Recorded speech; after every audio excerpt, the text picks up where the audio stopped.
اللهم اغفر لجميع موتى المسلمين الذين شهدوا لك بالوحدانية ولنبيك بالرسالة وماتوا على ذلك. اللهم اغفر لهم وارحمهم وعافهم واعف عنهم وأكرم نزلهم ووسع مدخلهم واغسلهم بالماء والثلج والبرد. اللهم نقهم من الذنوب والخطايا كما ينقى الثوب الأبيض من الدنس. اللهم انقلهم من ضيق اللحود ومراتع الدود إلى جناتك جنات الخلود.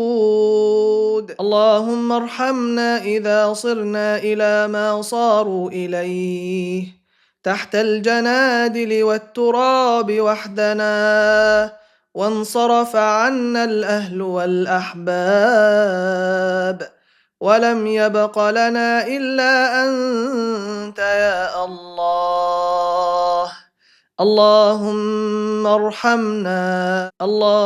ارحمنا إذا ما غسلونا، وارحمنا إذا ما كفنونا، وارحمنا إذا ما صلوا علينا،